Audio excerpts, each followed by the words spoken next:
불이야! 동네 사람들 다들 빨리 나오세요! 적막한 동네의 밤 공기를 찢는 그 처절한 비명은 매일 밤 제 택시 뒷좌석에서 시작됩니다. 창문을 끝까지 내리고 밖을 향해 목이 터져라 소리를 지르는 한 할머니. 사람들은 그저 노망난 노인의 헛소리라며 손가락질하고 혀를 찼습니다.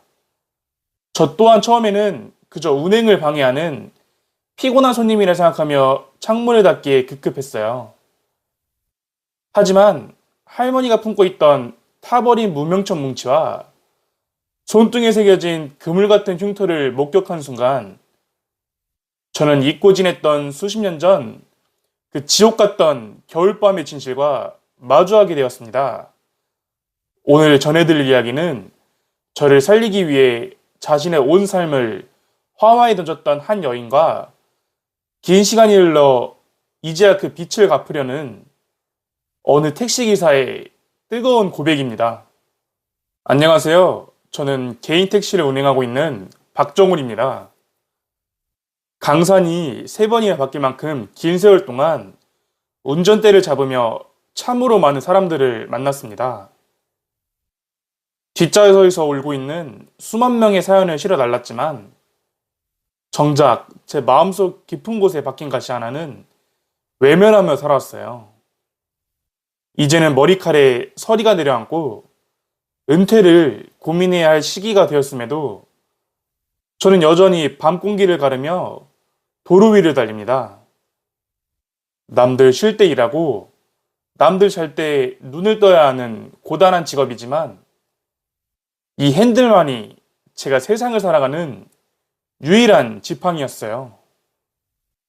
그러던 어느 날 평온하던 제 밤을 뒤흔드는 아주 특별하고도 이상한 손님이 제 차에 올라타면서 모든 것이 변하기 시작했습니다. 해질녘 무렵 차를 몰고 나와 새벽 이슬을 맞으며 집으로 돌아가는 것이 저의 오랜 일과였습니다. 베테랑 기사라는 이름표를 달고 살다 보니 웬만한 손님의 무례함에는 눈 하나 깜빡하지 않는 단단한 껍질이 생겼어요. 목적지가 어디든 요금이 얼마가 나오든 그저 묵묵히 앞만 보며 달리는 것이 제가 배운 최고의 생존 방식이었습니다. 그런 저에게도 도저히 적응되지 않는 기이한 일이 벌어진 건 며칠 전부터였습니다. 밤이 깊어 공기가 차갑게 가라앉을 쯤 외진 주택가 초입에서 늘 같은 할머니가 택시를 세웁니다. 단정한 옷차림과는 어울리지 않게 초조해 보이는 눈빛을 한 할머니는 차에 타자마자 서둘러 뒷좌석 창문을 내립니다. 할머니, 날이 추운데 창문은 왜 내리세요? 감기 걸리세요. 제 걱정 섞인 말은 할머니의 귀에 전혀 닿지 않는 모양이었습니다. 할머니는 차가 움직이기 시작하자마자 밖을 향해 목이 터져라 소리를 지르기 시작했습니다. 불이야! 불이야! 동네 사람들 다들 빨리 나오세요! 정적을 뚫고 터져나오는 그 절박한 외침에 길을 가던 행인들이 깜짝 놀라 멈춰섭니다. 어떤 이들은 미친 노인이라며 대놓고 손가락질을 했고 인근 주민들은 시끄럽다며 제 차체를 발로 차기도 했습니다. 저는 당혹감에 어찌할 바를 몰라 연신사과하며 할머니를 말려보았지만 소용없었어요. 할머니의 눈은 이미 이곳이 아닌 다른 어느 뜨거운 현장을 보고 있는 듯 충혈되어 있었습니다. 찬바람이 들이닥쳐 차 안은 금세 얼음장처럼 차가워졌고 제 마음속에는 짜증과 피로가 밀려왔습니다. 왜 하필 내 차에 타셔서 이 난리일까? 내일은 이 길로 오지 말아야지. 그렇게 다짐하며 백미러로 할머니를 훔쳐보는 저는 할머니가 가슴에 꼭 품고 있는 이상한 물건 하나를 발견했습니다. 그것은 누렇게 변색되고 군데군데 검게 그을린 낡은 무명천 뭉치였어요. 할머니는 마치 세상에서 가장 소중한 보물을 다루듯 그 탄내나는 천을 가슴에 파묻고 흐느끼고 계셨어요. 그 순간 제 심장 밑바닥에서 아주 오래전 묻어두었던 매캐한 연기 냄새가 올라오는 기분이 들었습니다. 설명할 수 없는 묘한 가시관과 함께 귓가를 때리는 할머니의 비명이 왠지 모르게 익숙하게 느껴지기 시작했습니다. 창밖의 소문 멀어지고 오직 할머니의 애기들 살려야 해라는 외침만이 제 가슴을 날카롭게 파고들었어요. 할머니가 내린 뒤에도 차 안에는 정체 모를 무거운 공기가 감돌았습니다. 평소라면 바로 다음 손님을 찾아 번화가를 향했겠지만 그날은 이상하게 핸들을 잡은 손이 덜덜 떨렸습니다. 뒷좌석 바닥을 살피다 보니 할머니가 실수로 떨어뜨린 건지 아까 그 낡은 무명천 뭉치가 덩그러니 놓여 있었습니다. 저는 홀린 듯 그 천을 집어들었어요. 가까이 되자마자 코끝을 찌르는 비릿한 탄내. 그것은 단순한 냄새가 아니라 제 뇌리 깊숙이 박혀 있던 공포를 일깨우는 신호탄이었습니다. 정신을 차려보니 저는 이미 수십 년 전 어느 차가운 겨울밤으로 빨려 들어가 있었습니다. 당시 초등학생이었던 저와 어린 동생은 부모님이 야간 작업을 나가 비어있던 낡은 판잣집에서 잠을 청하고 있었어요. 가난이 대물림되던 시절 연탄재 냄새가 가득하던 그 작은 방은 우리 형제에게 유일한 안식처였어요. 하지만 그날 밤 안식처는 순식간에 지옥으로 변했습니다. 어디선가 시작된 불길이 낡은 목조벽을 타고 뱀처럼 기어들어왔고 매캐한 연기가 방 안을 가득 채웠어요. 잠결에 숨이 막혀 눈을 떴을 때는 이미 사방이 붉은 불꽃으로 넘실거리고 있었습니다. 청훈아! 청훈아 일어나!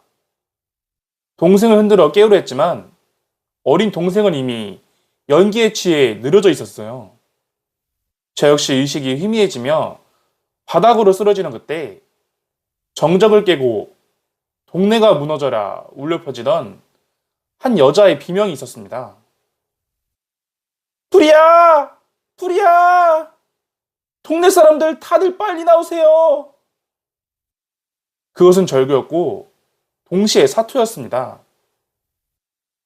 누군가 밖에서 굳게 닫힌 문을 두드리고 방범창을 흔드는 소리가 들려왔어요. 뜨겁게 달궈진 새창살을 맨손으로 붙잡고 비트는 듯한 기괴한 금소금이 귀를 찔렀습니다.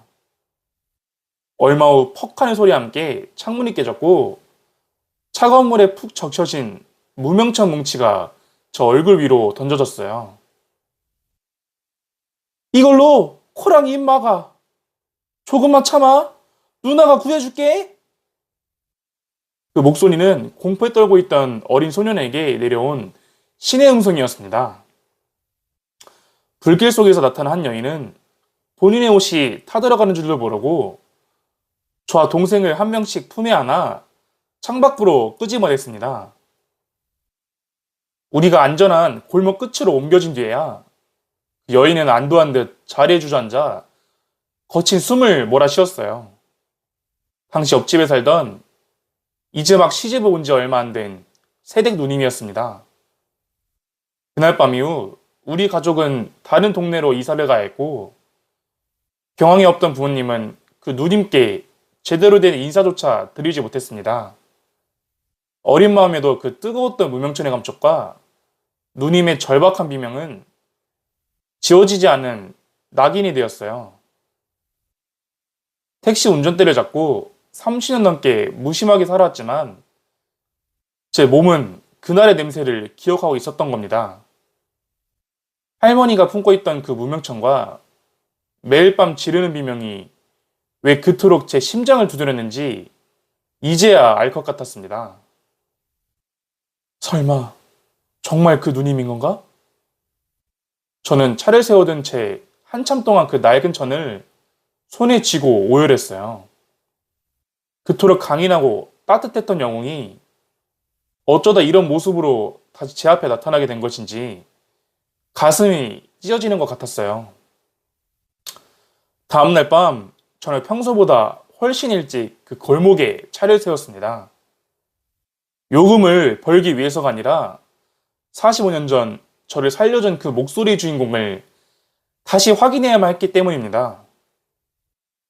다시 만난 밤은 유난히도 싫었습니다. 평소라면 한 푼이라도 더 벌기 위해 번화가를 배회했겠지만 그날은 다른 손님을 태울 엄두조차 나지 않았어요. 어둠이 짙게 깔린 골목 입구에 차를 세우고 마치 잃어버린 부모를 기다리는 아이처럼 초조하게 창밖을 살폈습니다. 밤 11시 가까워지자 저 멀리서 낯익은 실루엣이 나타났어요. 할머니는 어제보다 더 야인 모습으로 마치 무언가에 쫓기는 사람처럼 위태롭게 걸어오고 계셨지요. 저는 서둘러 차에서 내려 할머니 안문을 열어들었습니다. 하지만 할머니는 눈길조차 주지 않은 채 익숙하게 뒷좌석에 올라타 다시 창문을 끝까지 내리셨어요. 풀이야! 풀이야! 어제보다 더 갈라지고 쉰 목소리가 밤의 정적을 찢어놓았습니다. 인근 주택가 창문이 하나둘 열리며 욕설이 터져나왔지만 저는 그 비명이 더 이상 시끄럽게 들리지 않았어요. 오히려 그 외침 하나하나가 제 심장을 망치로 두드리는 것 같아 숨이 막혔습니다. 저는 조용히 차를 출발시켜 인적이 드문 한적한 공원 근처로 향했습니다. 백미러로 할머니를 살피니 어제 제가 챙겨두었던 그 그을린 무명청 뭉치를 돌려드리자 그것을 얼굴에 비비며 흐느끼고 계셨어요. 할머니, 아니, 누님. 제 목소리는 떨림을 감추지 못하고 공중에서 흩어졌습니다. 할머니는 제 부름에도 반응 없이 창밖을 보며 불이야라는 말만 반복하셨습니다. 저는 조심스럽게 차를 세우고 뒷좌석으로 몸을 돌렸어요. 그리고 떨리는 손을 뻗어 할머니가 무명천을 쥐고 있는 그 마른 손을 가만히 감싸 잡았습니다. 할머니는 깜짝 놀란 듯 손을 빼려 하셨지만 제 간절한 눈빛을 보시더니 이내 힘을 빼고 멍하니 저를 바라보셨어요. 가로등 불빛이 희미하게 스며드는 차 안에서 저는 할머니의 손등을 자세히 들여다볼 수 있었습니다. 그 순간 저는 터져나오는 울음을 참기 위해 입술을 깨물어야 했습니다. 할머니의 거칠고 야인 손등 위로는 아주 오래전 지독한 화마가 핥고 지나간 적이 선명하게 남아 있었어요. 그것은 일반적인 화상이 아니었습니다. 뜨겁게 달궈진 철제 방범창살을 맨손으로 붙잡고 비트를 열 때 생기는 특유의 그물 모양 흉터가 팔목 위까지 훈장처럼 새겨져 있었어요. 45년 전 부모님도 어떤 그 밤에 갇혀 죽어가던 저와 동생을 위해 본인의 살이 타들어가는 줄을 모르고 창살을 뜯어냈던 바로 그 손이었습니다. 누님, 저 기억나세요? 옆집 살던 꼬마 정훈이에요. 저랑 제 동생 살려주셨던. 제 고백에 할머니의 눈동자가 아주 잠시 흔들리는 듯 했어요. 하지만 치매라는 지독한 한계는 할머니의 기억을 쉽게 놓아주지 않았습니다.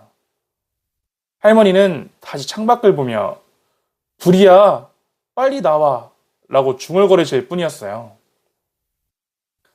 그때 할머니를 모시러 나오는 듯한 시설 직원이 차문을 열며 거칠게 할머니의 팔을 잡아 끌었습니다. 아이고, 할머니 또 이러고 계시네. 기사님, 죄송합니다. 이 노인네가 밤마다 이래서 저희도 죽을 맛이에요. 직원은 할머니 소매를 거저붙이며 투덜거렸습니다. 이 징그러운 흉터 좀 보세요. 다른 입소자들이 이 손만 보면 무섭다고 난리를 쳐서 방도 따로 쓰게 한다니까요. 도대체 뭘 하다가 이런 상처가 생겼는지 원. 그 직원의 무심한 말 한마디가 제 가슴을 송곳처럼 쑤셨습니다. 누군가에게는 징그럽고 피하고 싶은 흉터였을지 모르지만 저에게는 세상에서 가장 숭고하고 아름다운 생명의 증표였습니다. 이 흉터 때문에 사람들에게 기피 대상이 되고 미친노인 취급을 받으며 쓸쓸히 늙어가고 계셨다는 사실에 분노와 슬픔이 동시에 치밀어 올랐습니다. 저는 직원의 손을 뿌리치고 할머니를 다시 차 안으로 깊숙이 모셨습니다. 이분 징그러운 분 아닙니다. 저를 살려주신 영웅이에요. 함부로 말씀하지 마세요. 제 단호한 태도에 직원은 당황한 듯 입을 다물었습니다. 저는 멀어지는 직원의 뒷모습과 다시금 불이야를 외치기 시작하는 할머니를 보며 결심했습니다. 세상이 이분을 잊었을지 몰라도 그 덕분에 숨쉬고 살아온 저만큼은 결코 이분을 외면해서는 안 된다는 것을요. 제 인생의 마지막 야간 운행은 이제 요금을 받기 위한 시간이 아니라 이분의 멈춰버린 시간을 되돌려주기 위한 기도가 되어야 했습니다. 집으로 돌아오는 길 핸들을 잡은 손등 위로 뜨거운 눈물이 툭툭 떨어졌습니다. 차 안에는 여전히 할머니가 남기고 간 희미한 탄내와 차가운 밤 공기가 머물러 있었습니다. 방 안에 들어와 거울 앞에 서서 제 목덜미를 살폈어요. 그곳에는 아주 작고 흐릿한 화상 자국 하나가 남아 있습니다. 수십 년 전 그 누님이 저를 창밖으로 밀어낼 때 마지막 불꽃이 스치며 남긴 흔적입니다. 그 작은 흔적조차 이토록 평생을 따라다니는데 그물 같은 흉터를 온 팔에 새긴 누님의 삶은 얼마나 고통스러웠을지 짐작조차 할 수 없었습니다. 치매라는 병은 참으로 잔인했어요. 사랑했던 사람의 이름도 본인이 누구인지도 심지어는 오늘 점심에 무엇을 먹었는지도 전부 지워버렸으면서 어째서 그 무섭고 뜨거웠던 불길의 기억만큼은 지워주지 않은 것일까요?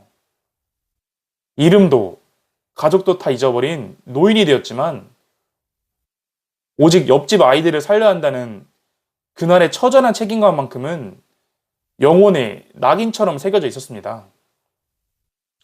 그 사명감이 매일 밤 할머니를 차가운 길거리로 내몰았고 택시 창문을 열고 목이 터져라 비명을 지르게 했던 겁니다. 누군가에게는 미친 노인의 소음이었겠지만 저에게 그것은 45년째 멈추지 않는 구조신호였습니다. 책상 위에 놓인 가계부와 달력을 한참 동안 바라보았어요. 은퇴를 앞둔 나이, 넉넉하지 못한 형편에 누군가를 책임진다는 것은 현실적으로 무모한 일일지도 모릅니다. 시설 직원에게 매달 얼마간의 돈을 찔러주며 잘 부탁한다고 고개를 숙이는 것으로 타협할 수도 있었습니다. 하지만 거울 속 제 모습이 자꾸만 비겁하다고 소리치는 것 같았어요. 정훈아, 너 그때 그 누님이 아니었으면 지금 이 자리에 서 있지도 못해. 참는 게 어른스러운 게 아니라 모른 척 하는 건 비겁한 거야. 가슴 깊은 곳에서 올라오는 목소리에 저는 결국 달력에 적힌 은퇴의 정의를 까맣게 지워버렸습니다. 더 이상 제 택시는 요금을 벌기 위한 수단이 아니었어요. 45년 전 화마 속에서 제 손을 잡아주었던 그 따뜻한 온기를 이제는 제가 돌려드려야 할 때였습니다. 다음 날부터 저는 매일 밤 영업을 종료하는 새벽 2시가 되면 할머니가 계신 시설로 향했습니다. 시설 원장님을 설득하고 또 설득했어요. 제가 이분의 가족이나 다름없습니다. 밤마다 밖으로 나가시는 걸 억지로 막지 마시고 제 차에 태워주십시오. 제가 책임지고 모시겠습니다. 처음에는 의심의 눈초리를 보내던 원장님도 제 진심 어린 눈물에 결국 고개를 끄덕였습니다. 그렇게 저의 아주 특별한 야간 주행이 시작되었습니다. 진짜 등을 끄고 미터기도 작동시키지 않은 채 오로지 할머니만을 위한 전용 소방차가 되어 시내를 달렸습니다. 할머니는 평소처럼 창문을 내리고 불이야라고 소리를 지르셨어요. 하지만 예전처럼 당황하거나 부끄러워하지 않았습니다. 저는 할머니의 외침이 들릴 때마다 백미러로 눈을 맞추며 아주 차분하고 낮은 목소리로 대답하기 시작했습니다. 누님, 저 정훈이에요. 옆집 정훈이 살았어요. 이제 불 다 꺼졌어요. 애기들 다 안전해요. 한 번을 부족하면 10번을 말했고 10번으로 부족하면 100번을 반복했습니다. 할머니의 공포가 제 목소리에 녹아낼 때까지 저는 핸들을 꽉 쥔 채 어둠 속을 달리고 또 달렸습니다. 매일 밤 반복되던 저만의 특별한 주행이 어느덧 계절을 바꿔가고 있었습니다. 할머니는 여전히 택시에 타면 습관처럼 창문을 내리셨지만 밖을 향해 지르는 비명의 간격은 조금씩 길어지고 있었어요. 제가 반복해서 들려주는 불 다 꺼졌어요. 안전해요 라는 말이 할머니의 깊은 무의식 속에 조금씩 스며들고 있었던 모양입니다. 그러던 어느 날 새벽, 여느 때처럼 고요한 도심 외곽을 달리고 있을 때였습니다. 한참 동안 창밖을 응시하며 소리를 지르던 할머니가 갑자기 외침을 멈추고는 천천히 고개를 돌려 운전석에 앉은 저를 바라보셨습니다. 초점이 없던 할머니 눈동자가 가로등 불빛 아래서 유난히 밝게 빛나고 있었습니다. 마치 45년이라는 긴 시간의 안개를 뚫고 잠시 현실의 문을 열고 나오신 것만 같았습니다. 누님? 제가 떨리는 목소리를 부르자 할머니는 거칠고 마른 손을 뻗어 제 젖은 눈가를 조심스레 닦아주셨습니다. 그러고는 45년 전 그 겨울밤 불길 속에서 제 얼굴을 감싸주던 그 따뜻한 목소리로 나직하게 속삭이었어요. 살았네. 우리 옆집 애기들 살았어. 다행이다. 그 한마디에 저는 참았던 통곡을 터뜨리고 말았어요. 핸들을 잡은 손이 가늘게 떨렸고 앞이 보이지 않을 정도로 눈물이 차올랐지만 저는 멈출 수가 없었습니다. 기억은 사라졌을지언정 저를 살려야 한다는 그 간절한 마음 하나만으로 평생을 버텨오신 누님의 영혼이 비로소 안식을 찾은 것 같았습니다. 그날 이후로도 저는 할머니 택시비를 받지 않았어요. 대신 매일 밤 영업이 끝나면 할머니를 모시고 시내 한 바퀴를 돕니다. 이제 할머니는 더 이상 불이야라고 외치지 않습니다. 대신 제가 누님 이제 불 다 꺼졌으니 안심하고 주무세요 라고 말씀드리면 어린아이처럼 환하게 웃으며 고개를 끄덕이십니다. 사람들은 저더러 돈도 안 되는 일을 왜 사서 고생하느냐고 묻기도 합니다. 하지만 저는 지금이 제 인생에서 가장 가치 있는 주행을 하고 있다고 확신합니다. 45년 전 당신의 목숨을 걸고 지켜낸 그 어린 소년이 이제는 저 영웅의 남은 길을 가장 안전하게 보시는 수호천사가 된 것이니까요. 오늘도 저는 밤공기를 가르며 달립니다. 뒷좌석에서 평온하게 잠든 저의 영웅을 모시고 세상에서 가장 따뜻한 택시의 핸들을 꽉 쥐어봅니다. 누군가의 진심 어린 희생은 시간이 흐른다고 해서 결코 사라지지 않습니다.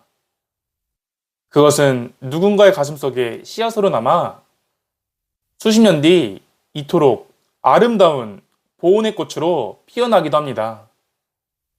긴 세월을 돌아 마침내 서로의 상처를 보듬게 된 정훈 씨와 할머니의 앞날에 이제는 뜨거운 불길 대신 따스한 햇살만이 가득하기를 진심으로 기원합니다.